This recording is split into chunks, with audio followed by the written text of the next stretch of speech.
జగిత్యాల జిల్లాలో ఆటో కార్మికులు ఆటోల బంద్ నిర్వహించారు. కాంగ్రెస్ పార్టీ మేనిఫెస్టోలో ప్రకటించిన 12,000 ఆర్థిక సహాయం అందించాలని డిమాండ్ చేశారు. జగిత్యాల కలెక్టరేట్ ఎదుట నిరసన వ్యక్తం చేసి ప్రజావాణిలో వినతి పత్రం అందజేశారు. ఈ సందర్భంగా ఆటో కార్మికులు మాట్లాడుతూ ప్రతిరోజు నిత్యావసర ధరలు పెరుగుతున్నాయని, గత 40 సంవత్సరాలుగా ఆటో నడుపుతూ జీవిస్తున్నామని వారు వాపోయారు.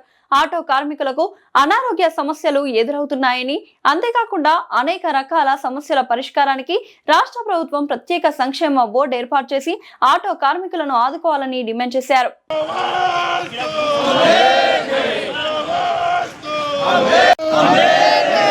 ఆటో కార్మిక డిమాండ్లను వెంటనే ఆటో కార్మిక డిమాండ్లను వెంటనే ఆటో సంక్షేమ బోర్డును వెంటనే ఆటో సంక్షేమ బోర్డును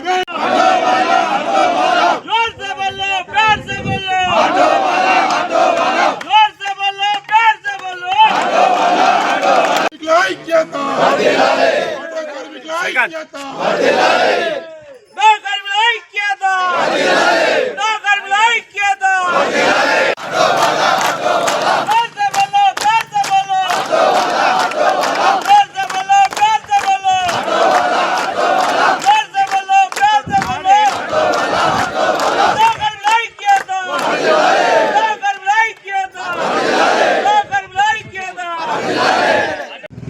బంద్ పిలుపు ఇవ్వడం జరిగింది.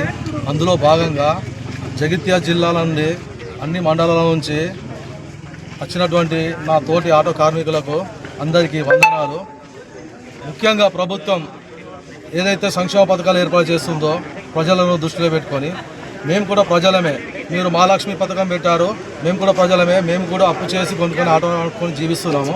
కావున మాకు ప్రత్యేకంగా 12,000 లేదా 15,000 రూపాయల ఆర్థిక సహాయాన్ని ఫస్ట్ తక్షణమే అందియాలని చెప్పి మేము కోరుకుంటున్నాం. మరి అంతేకాకుండా ప్రత్యేక సంక్షేమ బోర్డు ఏర్పాటు చేయండి. దాని ద్వారా ఆటో డ్రైవర్ పిల్లలకు ఉచిత విద్య, ఉచిత వైద్యం, ఇప్పుడు ప్రభుత్వ ఉద్యోగులకు ఎలాగైతే కార్పొరేట్ వైద్యం అందిస్తున్నారో మరి మా ఆటో కార్మికులకు కూడా ప్రత్యేక సంక్షేమ బోర్డు ఏర్పాటు చేసి కార్పొరేట్ వైద్యాన్ని అందించాలని చెప్పి మేము కోరుకుంటున్నాము.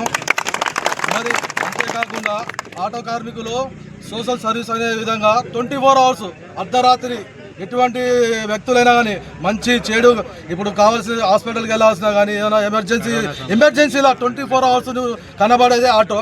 గుర్తుంచుకోండి సార్.